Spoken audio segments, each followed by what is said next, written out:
Richard! Richard, help! Sean, Yeah, it's me!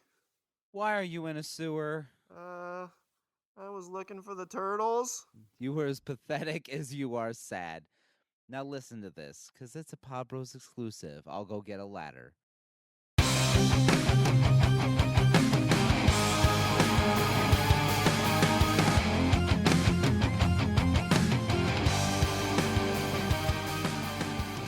What's up, everybody? I'm Richard, And I'm Sean. and we're speaking the language of bromance. And today we're gonna get secret. We're gonna unveil some things that I have just recently learned. And by recently, I mean within the last couple days of me going down a couple like rabbit holes. But I am fascinated. I'm intrigued. When we talked about this earlier, you compared it to like finding a new world, like discovering It is. America. It is. It's like you go across an ocean and you're like, holy shit, there's land here. Like, who knew? I just discovered this. They're like, Yeah. but there's already people here. Like, no, I discovered it. It was me. Yeah. Land where we can practice our religion. There's nobody here. Excuse me? There's no. Who the fuck are these guys? No, we don't want your food. Yeah. Oh shit! It got really cold. We need your Put some food. Bring clothes on. That was kind of because I remember the story they told me in high school. Like the reason they were called Indians is because he thought he was getting to India. Yeah, I heard that too. Isn't that the MO that we got when we were kids in school? Yeah, pretty much. I always wonder all that stuff. Like if they even really mean like if it's just a teacher BSing you, or if they actually were telling the truth. Because like he discovered America, but he discovered an island. I don't remember what part of America he finally ever got to, but I thought he landed in like the Caribbean somewhere. anyway, what's this new great thing that you've just discovered? All right, I don't know. I don't know how I should be talking about this, and I don't know if I should do it in like hushed tones, and I don't even know if the world at large is ready to know about these things. What I'm talking about is the deep web. Oh, the what? The deep web. Go where no man has gone before. I don't know if you guys know this. There is an internet beneath the internet. Yeah, so this is I don't know anything about this. This kind of blew my mind. So there is a internet underneath the internet. There is an internet beneath the internet. Now okay. First I'll start off with this. There is apparently an extension or a separate browser from what I understand, they only have it for Firefox. And what this browser is called, it's called Tor. T-O-R. Now, what this browser does, which I am really, really interested in, and I have not used as of yet, and I'll get into why right now the deep web kind of, while fascinates me, also slightly scares me. I'll get into that in a minute. What this browser does, or browser extension, or whatever, is it makes your internet browsing completely anonymous. So nobody's going to know what you're looking at. Nobody's going to know what you're looking at. And I'm not only referring to advertisers that, advertisers are able to kind of pick up your internet history and then use that to tailor, you see it all the time. You go on Facebook and there's ads off to the side, that for some reason or another really, really cater to your interests. It's like, oh man, I was just looking at a Blu-ray player and now there's 5 here that they're advertising for me. Exactly. So not only does this Tor browser block that because advertisers can't track it, I'm talking about the big guys. I'm talking about the National Security Agency. So they're not going to be able to see what you were looking at. They're not going to be able to do anything with that information that we're all so worried that they're already getting. Well, yes and no. Yes, it makes your browsing history, your browsing anonymous, but if they want to do stuff like access your webcam, or if you're downloading stuff or I mean, that makes you easier to track. We're just talking about just straight, I'm going to go to this website, and this website and look at stuff. Okay. So the way this works is people have volunteered their computers to act as a relay. So when you open this browser and you want to access a web page, what it does is it takes your IP address, which if for people that don't know, your IP address, everybody has one. When you open your browser and stuff like that, any request you make to look at a website, watch a video, whatever, download porn, look at cats. Hopefully not both at the same time. Look up articles about sharks attacking people and why you should stay out of the ocean. Right. I mean, just hey, look, they're advertising shark repellent now. When you do that, you are making a request from a specific address. That is your IP address. Now, when you're using this Tor browser, what the browser does is it takes your IP address and it sends it to at least 5 different of these relays. And at each of the relays, it's encrypted and masked and stuff like that. So it makes someone trying to track you nigh impossible, because they have to not only find these 5 randomized relays, but they also have to basically track you through at least 5 different points. And like you were saying, this isn't like your everyday person's type of, security, or not security, but anonymity. This is like high level, borderline or above hacker stuff. Yeah. This is like movies. This is like, you see those movies where they're like, oh, I'm going to track this guy. Oh, he's bouncing his IP around. And you see that that line that goes to different countries and shit like that. And it's like, oh, I've almost got him. And it's tracing the signal. And you see this line just going, bouncing all over the world. Keep him on the phone. We just need 10 more seconds. Yeah, that's Click. That's what this is we missed it by a minute. That's what this is like. That's exactly what this is like. And when I'm saying that the NSA can't track you, this isn't just, me providing lip service. When Edward Snowden did one of his big document dumps over the course of the last, year, 18 months or so, one of them was a slideshow file about, it was during, I guess it was given at an NSA meeting or conference or something like that, and they talked about how much they hated this browser because they can't track people on it. I think the name of the slideshow was The Onion Stinks, because Tor apparently stands for the onion, and I'm not sure what the R stands for. I just found our next job, labeling the names of these NSA PowerPoint presentations. Yes. Because we could have come up with something better than the onion stinks. Right? I mean, let's peel back the layers of the onion, or... the dangers of peeling the onion back, and the dangers of the unknown, or what's it called, the hidden web? No, peeling back web. To the deep... Yeah, delving into the deep web. Peeling back to the deep web. Oh. See, okay, just writes itself. You got this browser, lets you browse completely anonymously. But that's only one function of this browser. The other thing it allows you to do is access what we were calling the deep web. The best way I can explain the deep web to you would be, think of a search engine as a boat on the ocean. Okay? Oh yeah, boat. Let's compare this to Christopher Columbus.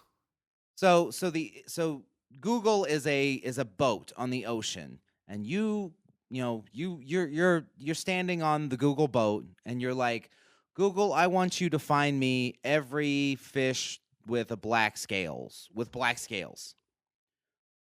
And it finds every fish that's because you don't get very far from the shore. You can still see the shore back in the days of Columbus. Sure. Whenever they traveled, they always wanted to keep the shore in sight. So Google throws its fishing net out, and it drags through the water and it pulls back a bunch of fish with black scales. And you're like, okay, that's the internet. What the deep web is obviously when Google throws out their net to catch fish, that net doesn't touch the ocean floor. It skims the surface. Ah, yeah. So what the deep web is and what this Tor browser allows you to access are websites that aren't picked up by regular search engines. Now, the type of sites we're talking about here is not, I would say not just, sites that have been lost or stuff like that. I mean, they've found ways of, getting stuff like that back.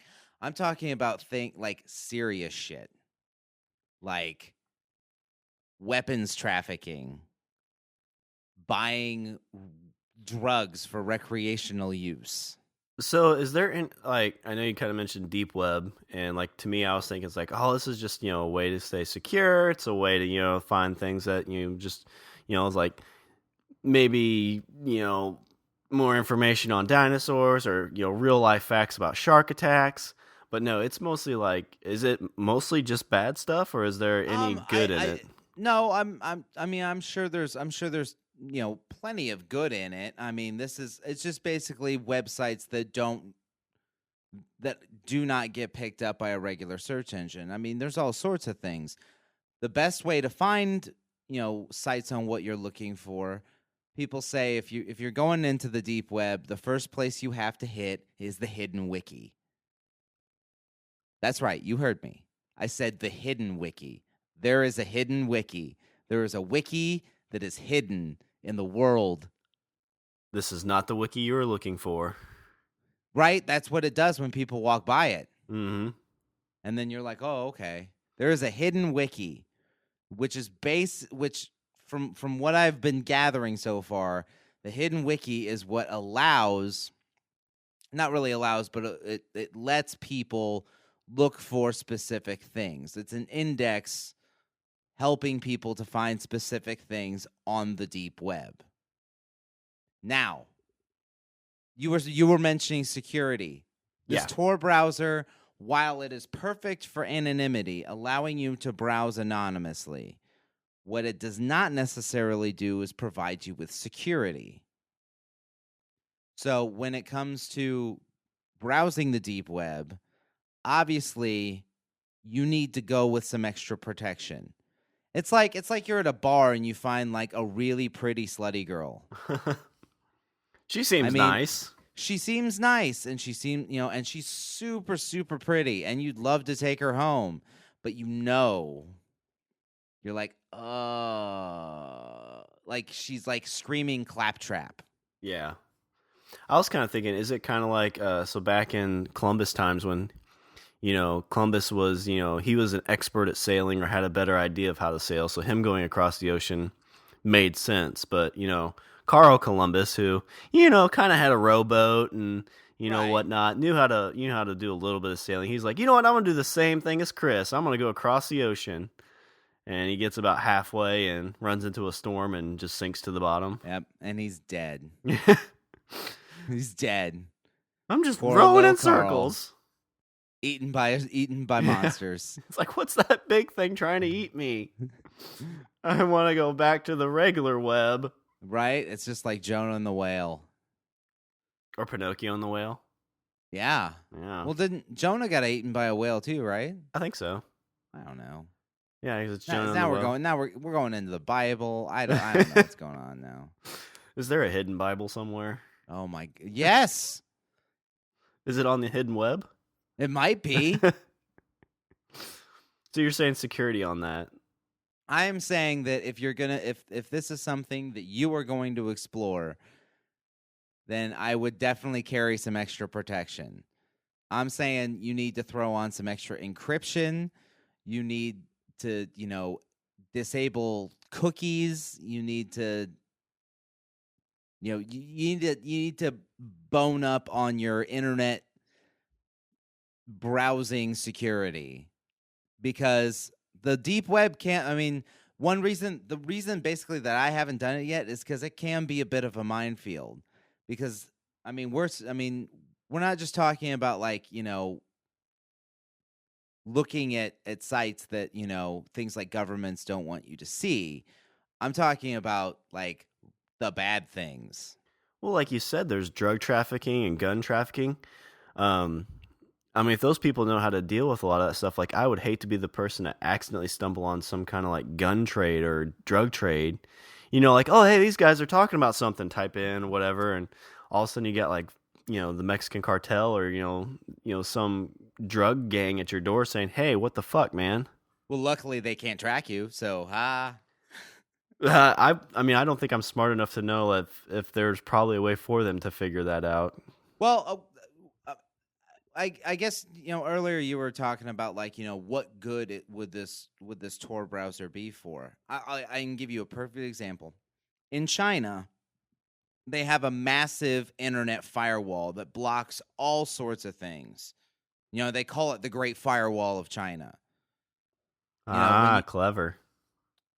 Because communist country, obviously they want to keep kind of a bit of a stranglehold on information. And so political, I don't want to say political enemies, but I would say, people in China that are looking to see a freer world on the internet can use this browser. I'm talking about like people in China are able to use this browser to access Google the same way you and I do. I gotcha. So the deep web, you still have all the regular web, but you just have access to the other things that I guess would get restricted through ISPs. Yeah. And like I said, like it's used in a lot of countries where the internet isn't, as open as, say a place like here. Countries like Iran or China or Saudi Arabia. North Korea, if any of them have any computers. No, the internet actually don't, as far as I know. Aside from high level political operatives in North Korea, nobody has the internet. That's sad. Nobody in North Korea can get the Language of Bromance. I know. Unless they use this. Yeah. And then they can find us. I don't care how bad it is, you jump over that fence. We've got bumper stickers. We'll give you one. All you gotta do is just make it across the minefield and electrified wire. It's like, no, you can't eat it. It's like, but I'm so hungry. Another good use for this browser, I would say, would be for whistleblowers to talk to newspapers. This way, a whistleblower in a company or a government agency or something like that can actually keep a correspondence with a reporter and still maintain their anonymity as a whistleblower. Okay, that makes sense. Because any other way they'd be able to track email or whatever, and they probably could set up stings. So if you think you're being a whistleblower, you're actually, putting yourself in that situation where you're going to get caught as a whistleblower. And the other good thing with this browser is you can install it onto anything and run it off of anything. You can install this browser onto a flash drive and then just cart this flash drive around with you. Plug it into a computer, open the browser off of the flash drive. So how long has this been around? Oh, you had to ask me that, didn't you? I have no idea. I'm like 2 days into this. I thought you did your research. I'm just 2 days into this. I've just started down the rabbit hole. It's like through the looking glass here. I'm in fucking Wonderland with gun runners and recreational drug users. And here you come. Here you come. You're the I don't know what you are. I was trying to think of an Alice in Wonderland character. Like I'm Alice, like running around. You're like I'm like Tweedledee and Tweedledum. I'm not smart enough to use this thing. Be like, hey, what's going on over here? It's a secret internet. Let's see what's on here. No, you are. You're the Mad Hatter. That's what you are. You're just like, well, anybody like a cup of tea? hey, Rich, there's this party that I got invited to. Not in the deep web, Sean. They said it was some kind of fun Coke party. I don't really like Coca-Cola, but I'll go. I'm a Pepsi man myself, but they seem nice enough. I'm up for meeting new friends. Yeah, that's I'm always kind of like, I feel like I'm not smart enough to kind of understand some of those things, like security and, you know, the dangers of like something like the deep web. You know, I'm the kind of guy that likes an iPhone because, you know, it's very locked down and See, I'm not a fan of the iPhone. But I think you have a little bit more intelligence on like the actual kind of back ends of computers and everything. Like me, I'm just kind of, I know enough, but I don't know enough to like where like PCs and stuff. Like I'm sure all my computers have viruses, you know, and whatnot. You know, it's like, hey, look, what's the 20 top, you know, selfies from celebrities this year? Let me take a look. Huh? It's downloading them. Okay, I like those pictures. Then all of a sudden, you know, my computer's slow and, you know, somebody's got my bank account. Oh. Yeah. And then you're like, why am I eating cat food right now? Yeah. Oh, because I wanted to see that picture of Chris Hemsworth. Well, that's the one they tempted you with. They showed his headshot. I wanted to see what he looked like on a Sea-Doo, but, you know, whatever. And here's what happens. That's the dark side of the internet right there. Well, I hope I can see Chris Hemsworth on a Sea-Doo with, you know, dolphins. I hope that's on the deep internet.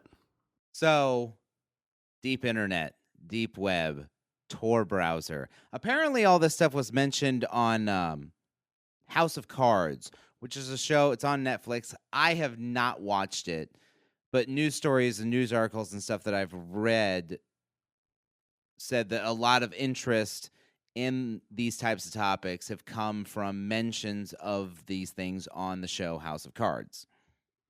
Well, like I said, I've never seen it. Yeah, I haven't seen it either. I've heard good things about it, but deep internet. I guess speaking of Netflix, unless you have anything else to add about the deep internet. Let's see. Cover the hidden wiki. If you're going in, bring extra protection. Watch out for stuff watch out for certain things. Like, don't go to, like, I feel like I should mention this almost as like a PSA. Like, don't go to the deep web and look for porn. I'm putting a pause at the end of that because I feel like that's something I got. Like, don't do that. Don't do that. Is that what that was talked about in a lot of those articles? Is that's kind of the dangers of it? Yeah. There was a couple that were like, you know, it can be a bit of a minefield because, I mean, you start clicking around, you click on the wrong things. You know, you've got, say you end up with like, you know, cookies from certain websites on your computer because you didn't bring adequate security. Guess what? You can go to jail. Like, you can get arrested. That sounds scary. It's like a big, scary, evil deal, or it can be. It's like we've talked about the internet as being kind of like the wild, wild west. Like, what is that? That makes this like the extreme of the wild, wild west, which I wouldn't even know what that would be. Yeah. I mean, and that's kind of I think that's what kind of has me so fascinated. It's like, you know, I mean, we always talk about, oh, the internet's so free. Oh, it's so, you know, it's the Wild West. Oh, you can do anything. But then you're like, holy shit, you really can. Like, what is that like what does that really mean? Then somebody blows your mind. It's like, oh, you think you can do anything here? Take a look at this. And there's a hidden wiki. That's like, when you think of the internet, that's what the internet is. Yeah. I mean, holy shit. There is, it's a brave new world. And I honestly, at this point, like, while I'm fascinated with it, like, I don't know if I'd want to go. Well, it does seem kind of like, you know, the new world type situation where it's like, you know, you live here where it's safe, semi-safe. I mean, you're a little oppressed because you can't see everything. But you have the dangers of crossing this ocean and getting to this unknown land where if you don't really know what to do, you can get yourself in trouble really, really quick. Yeah. Because there's people out there who know this and know that like once this gets out, that people people with my kind of intelligence that know enough, but probably not enough to keep themselves safe on something like that, will go there and just start clicking around thinking like, oh, this is the actual internet. And it's like, oh, click this to do this. Oh, click this to do that. And all of a sudden, you have gun runner information on your computer. Right. Because you didn't bring adequate security. I mean, there were a couple articles I saw where they said if you really want to browse anonymously, not only should you use this browser, but you should also do something like have a burned laptop, call off a burned phone, have like a burned laptop, basically like you use it and then you dump it. That is like extreme hacker stuff there, because laptops are expensive for one. Right? Like that's why I'm like, you throw it away. I'm like, but it's a perfectly good laptop. Well, I'm doubting you're just throwing it away. You probably have to destroy it, don't you? Wouldn't that be the idea? Well, not necessarily, because I mean, if you're simply using it for one specific purpose, then you use it and then you get rid of it. I guess that makes sense. I mean, like if you ever watch the shows like Sons of Anarchy, they always have the like the burn phones, and they're always like really crappy. So it's probably what those laptops are. If that's the hole you're going down for, the extreme people, it's probably a pretty shitty laptop that is pretty cheap, probably used, and just something you do. Because on Sons of Anarchy, they always have like those old flip phones from like the early 2000s. Right. They flip it and they talk, and then they get caught or in trouble, they throw it away. Yeah, and I mean, like it's kind of the same. Like, I mean, the way these laptops like things they suggested about was, like if you're using a laptop, go to a completely public location, but don't go to the same location twice. Like have kind of a web of locations and then just kind of hit each one. Have a burn laptop. Put tape over your webcam. Is that borderline like tinfoil on your head guy? Not with the webcam. I mean, I understand what you're getting at, but not really with the webcam thing, because there has been, cases of the NSA actually hacking a laptop and accessing the webcam, turning it on when you don't know it. Mm-hmm. I always wonder about that, just because I don't remember who I was talking to about this, but they're like, if the NSA, unless they have like some super alien type of technology, it's like if the government had every single site and like, all that kind of data, it would just be so much data to sift through that would take like just a ridiculous amount of, processing power. Well, true. But I mean, we're talking about a government agency that has access to almost unlimited funds. And I mean, people have talked about how they have like server farms, like all over the place that just, all they do is just intercept calls, intercept emails, intercept texts. Like they pick all this information out of the air, and I don't know how well, things get sorted and sifted and whatever, but it seems like while maybe their methods of finding certain information may be flawed, it seems like their information collection is pretty spot on. It seems like they can just, it seems like they're very adept at just picking up everything. And maybe I'm tinfoil in the head guy. If I know. I don't know. Let me tell you something about the Loch Ness Monster. Well, I mean, I was going to say, you do a podcast where you throw pretty much everything on the internet, so... but this is all make-believe. None of this is real. No. Don't listen. Though I said... Well, so speaking of Chris Hemsworth and Sea-Doo riding with dolphins, did you see the... That's what we call a transition, kids. Did you see the Super Bowl commercial for Jurassic Park or Jurassic World? Yeah, but where are you getting Hemsworth in? Because we talked about seeing him in the deep web. Just go with it. Yeah, but Chris Pratt's the one that's in Jurassic World. but he's riding on a motorcycle with raptors. That's what made me think of it. Oh, okay. All right. So, wow, that was a pull. Well, segues can be difficult sometimes. We're still getting this is a little trouble watered, but you're Christopher Columbus and I'm Carl Columbus in this situation. I'm in a boat. I can talk about things too. Check this out. So, the big controversy on that was with the first trailer. A lot of people were asking in that scene where he's riding on the motorcycle with the raptors. It's like, well, is he trained them, or are they chasing him, or are they running from something? Right. But the Super Bowl commercial cleared that up completely. He is essentially a lion tamer, but with the raptors. He's a raptor tamer. He's a rat tamer. Star-Lord the raptor tamer. And I don't know how I feel about that. At first thought, I'm like, that's stupid. But then as I kind of thought about it more, it's like, well, I mean, I'm sure at some point people probably thought that about lions and tigers and elephants. True. Although, don't you, like, if it was me, like, and I was able to, like, tame raptors, like, wouldn't I just be a general badass in everything that I do? Oh, I think so. I'd fucking... Like, wouldn't you, like, walk into rooms with, like, 2 raptors behind you? Yeah, definitely. Like, you just, like, walk, like you do that, like a boardroom, like you just push both the doors open on your own. And they're like, Richard, what are you doing here? And you're like, hang on a second. Jenny. Jenny. Sally. Sit. Like sit. You can just sit there and pet one. You can pet one like that Bond villain petting his cat. That's his cat. And the big ass claw just keeps tapping. Turn.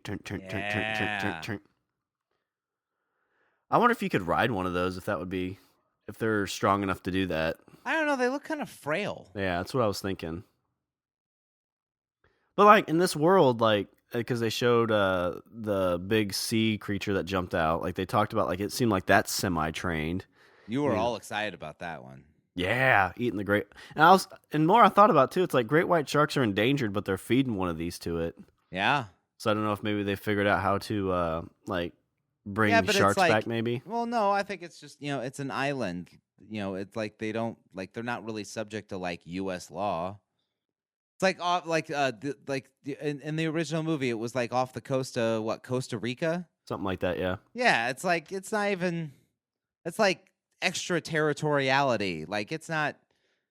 They make their own laws in Jurassic World. Do whatever the fuck we want, right? But it seemed I'm really really curious about this movie because I mean I'm a big Chris Pratt fan, and the big thing that's been coming out with him recently is that he is being talked to, or there's rumors that he's going to be Indiana Jones. I've heard that too. Did you see the pictures of him at the children's hospital? Yeah, I saw that.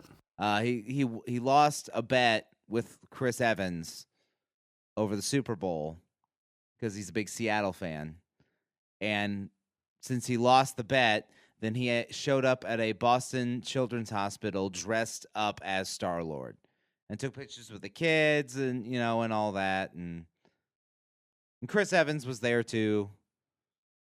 Yeah, they both seem like they're pretty decent guys because the bet was that if the Seahawks won, Chris Evans was going to go to one of the hospitals around Seattle dressed as Captain America wearing a Seahawk jersey, and the other was if the Patriots won, Chris Pratt was going to go dressed as Star-Lord with a Patriots jersey. Right. But yeah, I agree. He seems like a cool guy. He also can rap Eminem like nobody's business. Oh, really? I haven't heard that. He can. Apparently, well, the story with him is he spent like a chunk of time, like basically homeless. He was living in a van, like, didn't have hardly anything. And the only CD they had was an Eminem CD, so they just listened to it on a loop. And he can actually like he can bust out Eminem and rap as fast as Eminem, I might add. So who do you live with in the van? He had a friend of his. I don't recall who it was. Because that person is still living in the van and is no longer famous. It's like, hey, I just became Star-Lord. I made millions of dollars. It's like, oh, well, can I have, some money since we used to be roommates and we kind of struggled together. It's like, who are you? Get your van off my lawn. So what's gonna happen with this? You're gonna make it big, and I'll be like, "Hey, Richard, you wanna on your other show that is really famous? You wanna give Language of Bromance a little nudge?" Like, language of what? Who are you? Sounds like something off of the deep web. You know what? And I'm not just giving him props for Guardians of the Galaxy. I mean, Guardians of the Galaxy was amazing, but I'm going with the Lego Movie. I loved the Lego Movie. I've heard good things about it. I didn't end up seeing it. You should watch that movie. I was actually like really impressed. Not just with the fact that it was like, it was funny and and this, that. Like it had a really decent cast. Like Chris Pratt was in it, as the main character. Morgan Freeman was in it. Will Ferrell did a voice in it. And there's actually I know there's other people that I can't name off right now. But those are the three that pop into my head. Yeah, it always seems like those kind of movies get a lot of people, a lot of famous people like to play pieces of those. So I wonder if it's just easier for them so they don't have to pay as much, or what the deal is on that. I don't know. But yeah, Lego Movie. That was a really good movie. The only reason I watched it is because the kids all wanted to see it. And I'm like, okay. So I sat down with them and I was like, holy shit, this is really fucking good. Well, from that, aren't they making a Lego Batman movie? I believe so, yeah. Lego Batman. Heck yeah. And speaking of Batman and movies, we've talked about the Court of Owls some. And I think it's going to be called Batman and Robin. They are Batman versus Robin. Yeah, Batman versus Robin. They are going to bring in the Court of Owls for the first time in any kind of actual not live action, but any kind of actual movie, cartoon. And I am super pumped for this. It looks really good. It does, because it's DC animation. And I don't know, like we've mentioned it before, like DC movies are kind of meh, but like DC animated movies are fucking kick ass. Like you had The Dark Knight Returns Part 1 and 2, Son of Batman. There's another, the Justice League movies, Flashpoint and War. There's another Batman one. I can't think of what it is right now. In this Batman versus Robin, the person they have playing Robin, they're going with Damian. Damian Wayne is going to be Robin. And they're having Dick Grayson as Nightwing. Well, it makes sense if they're going to go with the Court of Owls storyline, because all the Batman family was in that. So right. But yeah, I'm like, yeah, fucking Court of Owls. Like that's honestly probably been the most popular Batman storyline I'd say over the last few years. Yeah, he's I can't remember. I think it's Snyder. He's done a great job with the Batman series, I think. I totally agree. But I think like we were talking, like the reason I think DC comic book cartoons do so well is because they really do stick to the comic more than just the general idea of the characters. Whereas the movies always like take the character and don't any of the comic book pieces of it. They just create something new. Yeah, I'm not sure why that is. I don't know why they feel like they are able to take more artistic license because we have live action characters, like so then we can't fit into a regular story, but because it's animated they can just be like, oh, we'll just pull it page for page. Yeah, well, Marvel kind of seems to do that for their actual movies, and it's done well. Yeah, I mean, like, and things that they change here or there, it seems like with Marvel, the things that they do change, it still seems like it fits for some reason. Like we're talking about like Ultron, for example. Like in the comics, it's Hank Pym. Hank Pym is the one that builds and develops Ultron. And in the movies, they're having Tony Stark do it. And I don't know why it seems, but it seems like we're all fine with that. Like we're all fine with that change. Like I haven't really seen anybody throw like this gigantic hissy fit over them using Tony Stark as the one that builds Ultron instead of Hank Pym. Yeah, I mean, it seems to fit, so it works. Yeah, everybody's just like, well, Tony's super smart. He could do it. Sure, why not? He built robots in Iron Man 3, basically. Like, why not have him build another one? So but yeah, and honestly, it struck me really weird that people were okay with it because I'm thinking the internet hates everything. Oh yeah, I mean it's like I think it's just that a lot of people have good I don't know, thoughts towards how this works. Like, Marvel hasn't really screwed anything up, so it's like, okay, that's fine. Let them do what they think, and they should. Yeah, yeah. Everybody seems cool with it, which blew my fucking hair back. So yeah, I don't know, but I will say that DC needs to get on the fucking ball with some live action movies. So there was supposed to be. I was pretty pumped for a Batman versus trailer during the Super Bowl, because that's what I heard a lot of people saying. There hadn't been anything. Yeah. So when that first trailer come out, like 3 months ago? I mean, it's been a bit. It's been a minute. I don't know off the top of my head. I really hope that movie blows my mind, because at some point you're going to get oversaturated with comic book movies, and if that movie isn't even remotely decent, like, who's going to go see what's the next one? Suicide Squad. Who's going to see these? Because I don't understand why they're doing this, but it seems like they're going like, okay, we're going to have our huge Batman versus Superman, and then we're going to go with all the Guardian of the Galaxy type of. Well, I thought they did. I thought they were slipping. I thought Wonder Woman was coming after. I thought it was the Batman, Superman, and then Wonder Woman, and then they were doing Suicide Squad. But maybe I'm wrong. It could be. I can't really remember. I know Suicide Squad was one of the first ones right after. It might have been first or second, but still, it's like, what? I don't know. Maybe it'll work. I hope it works. Well, me too. Like, that's the thing is like I don't know. It seems like a lot of places in the world view fans of this stuff as like an enemy. Like, they do something and we're the ones clamoring on the sideline, like, it's fucking retarded. Why? But like, the thing is like, we want this shit and we want it done well. And I don't understand why that's a problem. Well, that's what happened with the Turtles. They had this real grand idea of what they wanted to do with it, and stuff started to leak that they were aliens, and that Shredder was actually Mark Schrader, who was, part of this alien culture place too. And, they started going down that path, and I think they saw fans were going to be like, this is not a good idea at all. And then instead of just making that movie, which might have made sense, but they completely redo the whole thing, and then you get a movie that doesn't make any sense at all. Exactly.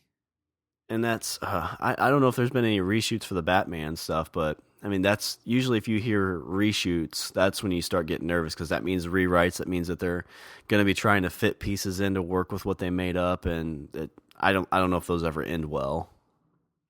Exactly, and that's the like, everybody, like, they they're like, oh well, like, like the fans aren't gonna like it. No, like why are we treated with such vitriol? It's just because it's not that we like hate the fact that these things are on screen. It's the exact opposite. We want them on the screen. Oh, I mean, box office shows that. We just want to see them succeed. We're rooting for them. We as fans are rooting. Like, okay, Michael Bay, like, they're like the person on the other, like, one of the 50% of the people talking to you right now want you to do a good Turtles movie. The other person doesn't really care. The other person really doesn't give a shit. I'm gonna let you figure out which one that is. But he wants you to make a good Turtles movie. It's not that he hates you and he thinks that everything you do is, I mean, it's garbage shit that sucks, that probably needs to be done better, and I don't think he really knows what the hell he wants to do, because he can't even introduce a fucking TV without freaking out. One of the 50% of the show might say. Like I said, you draw your own conclusions on who that is. But I mean, is it so bad that, you love Star Wars, I love Turtles. Like, if you went into the new Star Wars movie, and I'm holding out hope. Yeah, I mean, like, would it be the worst thing in the world if you went in there and you like, oh my god, like, I want to watch this again, maybe even like shed a little bit of a tear because like this is like exactly like this just makes me feel complete. This is the movie that I wanted. Yeah, exactly. This isn't the movie, not the movie we thought we needed, but the movie we know we wanted. And at worst, even if it's like it's like it was good, I'll go see it again. Like that's the worst I want it to be. Like the Turtles movie, that's how I wanted it to be. It was like it was all right. I'll go see it again in theaters. But when you're sitting through that movie that of something that you love or something you really enjoy. Right. And halfway through, you're like, it's got to get better, right? And it doesn't. It really just sucks, especially when you're looking forward to something like that. Yeah. I'm sorry. Oh, man. That's all right. They're doing a sequel. But that's what I'm saying. I'm saying, he wants you to make a good movie. It's not that he thinks what you're doing is shit. It's just he wants you to do well. He's rooting. He's pulling for you. Help him help you. Help him help you.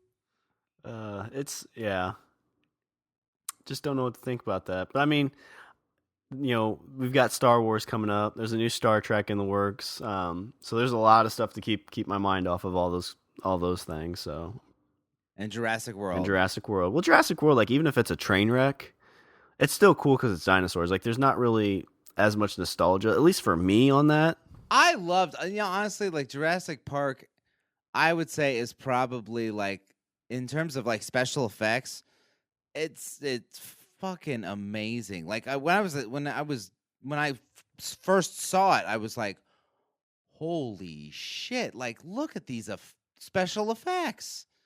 And the weird thing is like you watch that years later and it still kind of holds up. Oh yeah, I mean they like the Brontosaurus scene, that seems kind of not real, I guess, but like a little they threw in some kind of animatronics and stuff like that. Yeah. But I'm just like, what?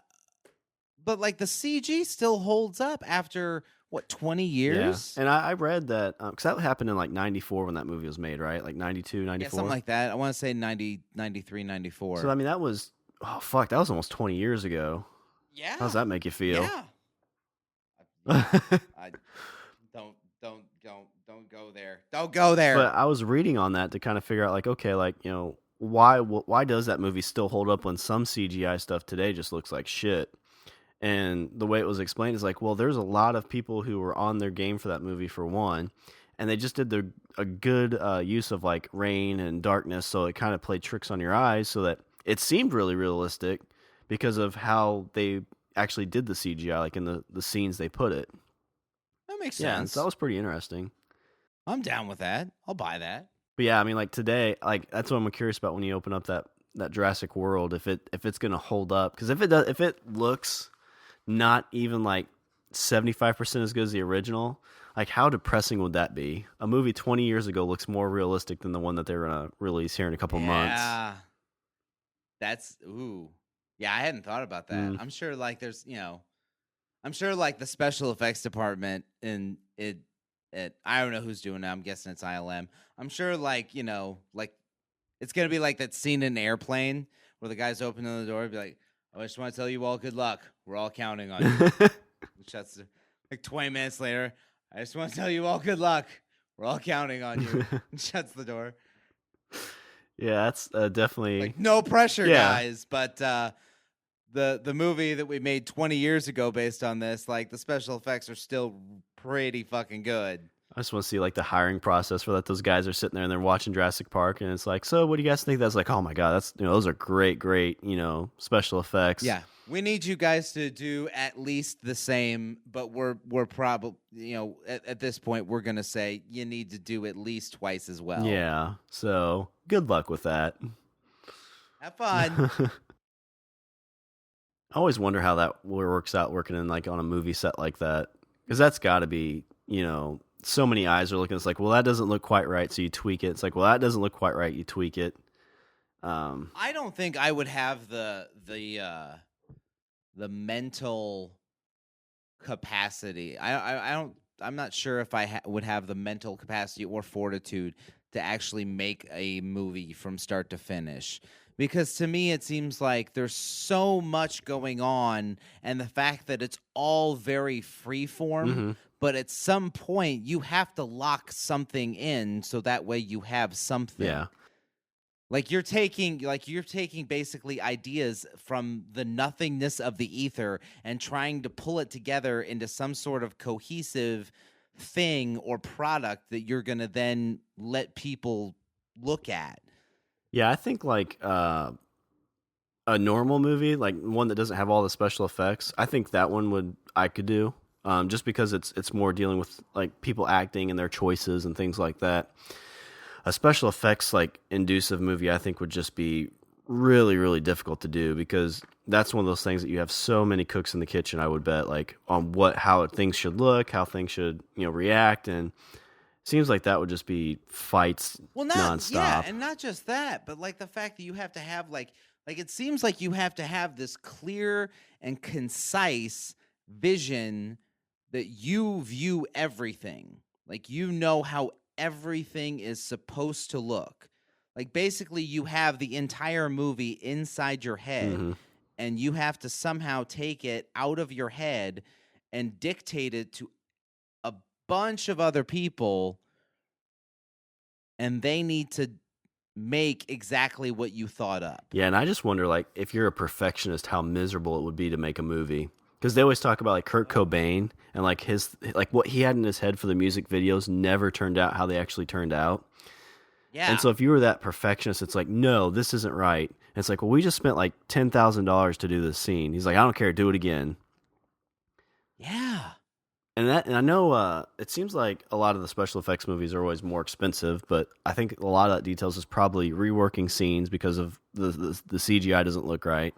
All the concept art that you probably have to pay out for people to do, and probably just the planning in general. Like you're sitting there, like you said, you're putting what's in your head onto some kind of drawing so people around you can get an idea of where you're going with that. Right. And not just that, like you have to have that idea in your head completely fleshed out from start to finish. So that way you can properly explain to someone exactly what you want. And then explain it in a way that they completely understand you and give you exactly what you want. Yeah, that's why I think doing movies more just with people and like actual more story-based movies would be really enjoyable for me because it's, I'm kind of in a sense with that, it's like if you're a good enough person, like that's good enough. Like you can get away with that on those kinds of movies because you're giving the actors the ability to make choices and say, here's the scene, here's what's happening, here's what I'm thinking, do with it what you will. You do 5 or 6 takes and you get what you want. And if it's close enough or good enough to what you're thinking, you move on. But with CGI and all that stuff, it's like if it's not exactly what you want and you're a perfectionist, it's going to be miserable for everybody. I guarantee it. Yeah. Like a movie like Jupiter Rising or Jupiter Ascending with all the special effects and all the weirdness and that, like all the visuals, like I would hate to be on a movie like that. That's what I'm saying. Or take something like The Lord of the Rings. Like that just to me, like not only do you have to have 3 movies planned out in your head, and you have to figure out how each one is going to fit into each story. Plus you're changing a story to some degree because you're making it more palatable for an audience. There's so many variables. The fact that there's so many variables and so many different, 8 million things going on, and it's all going on at once, and it all has to go exactly the same, the exact right way, or else everything falls apart. Yeah. That's where I think my brain would explode. I would love to read a book on some of that stuff because I mean, you have a director who, from my understanding, seems like the person that kind of calls most of the shots. But if Michael Bay's the producer on the film, it's like, how much does the director really have to do? Is it one of those things that you direct your scene, you take it to producer Michael Bay, and he's like, no, I wanted aliens, make them aliens. Yeah, I don't know. The role of producers always seemed very vague to me. It seemed like they were kind of the ones in charge of the budget. Like, that's the impression I always got, that the producer is the one that's in charge of the money, handling the budget, making sure that there's enough money to go around for all the things like cameras and actors and computers and, time in an editing room and blah, blah, blah, blah, blah. I mean, as far as my knowledge of the role of producer is limited, because that's, as far as I knew, that's all they were there for. But yeah, but there's so many different, like there's executive producer, and then you always see like associate producer, and sometimes it seems like some of those are just titles that they give people who are kind of on set helping out, and it gets them on there. I mean, how many of those movies would you see like Michael Bay on as a producer, but he probably didn't really have much influence on the movie? Right. And I just, I don't know, like I've watched a bunch of documentaries on like the whole making of the Lord of the Rings. Like, I own all the special extended editions of all 3 movies, and each one has like 4 hours of documentaries on them. I was gonna say, you're just about halfway through all that, right? Like, haven't you been watching it for like the last 4 years, like 2 hours a night? No, I watched like not only have I watched them, I've watched them all with director commentary. So, yeah. But on each one they have like 4 hours, 4.5 hours of documentaries. I've watched all those, and like just the whole team of people, art directors and stuff like that. Like, they all seem to have like the same kind of thing where it was like we want to get the director's vision onto the screen.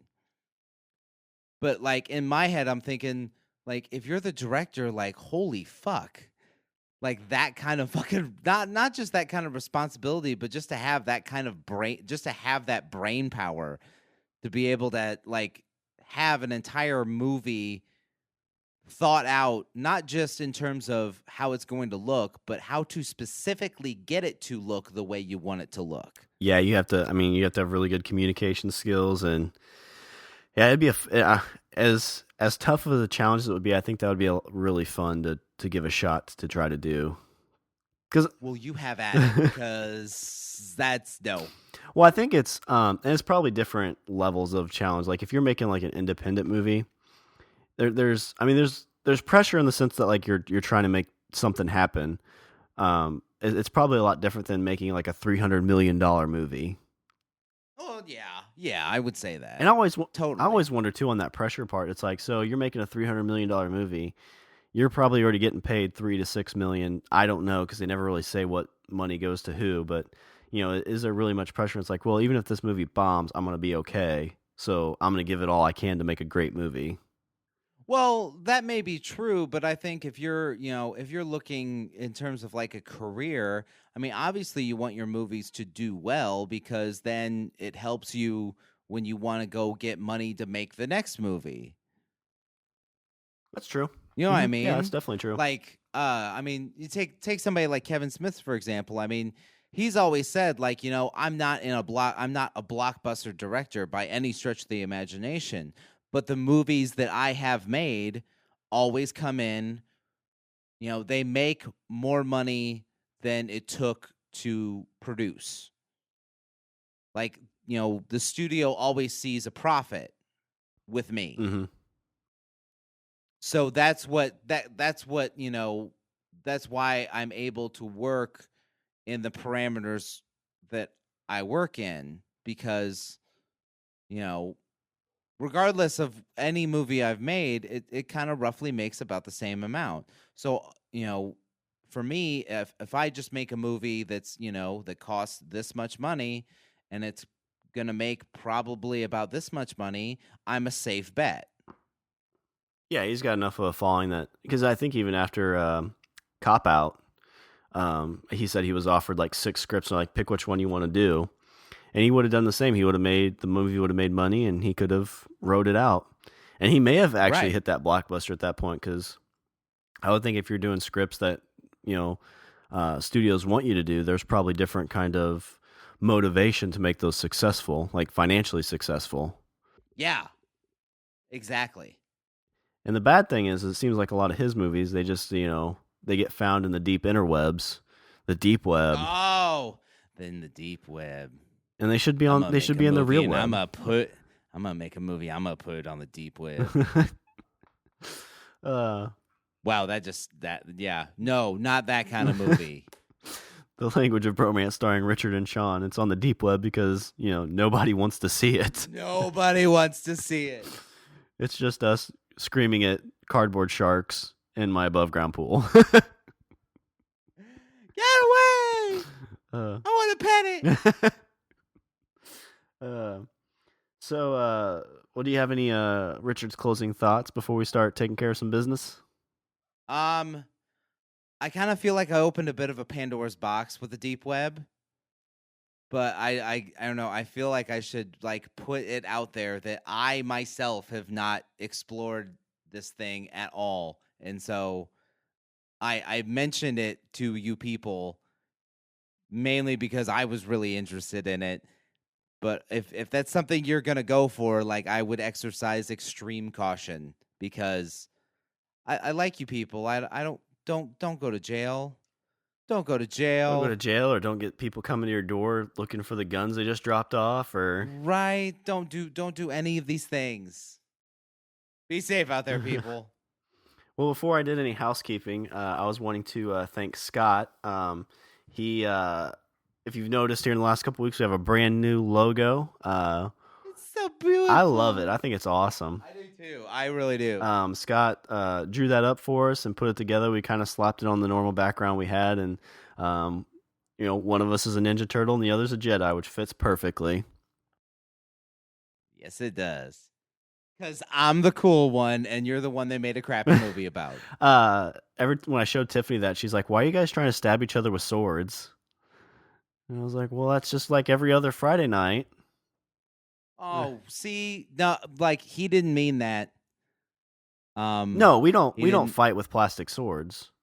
No, stop it, stop it. People are gonna hear that, and then they see the title, and then they see the picture, and they're like, "Oh, it makes sense." I get it. This is they're doing this to come out to their parents. I get it. Okay. Episode 69, folks. Here it comes. Oh. But if you get a chance, follow him on Twitter. He's at SCOTTZIOLKO, and then his Tumblr is SCOTTZILKOVScomics.tumblr.com. We follow him on Twitter, and we've retweeted him plenty of times, so you can find him there. But I just want to say thanks again for doing that for us. Totally.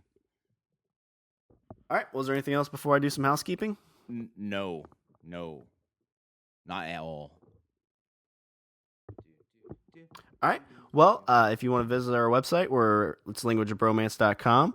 You can follow us on Twitter. We're at languageofbro. Feel free to email us any comments or quiments at eatthebeaver@languageofbromance.com. Like us on Facebook, follow us on Twitter, and leave us a comment and subscribe on iTunes and Stitcher. And we are also on an amazing network. There's a lot of new shows getting added. It is the Pod Bros Network. The best podcasting site on the internet now. All right. Well, is there anything else before we close her out? No, let's close her out. All right. Well, that's all the bromance we have for this show. I'm Sean. And I'm Richard. And I say we eat the beaver.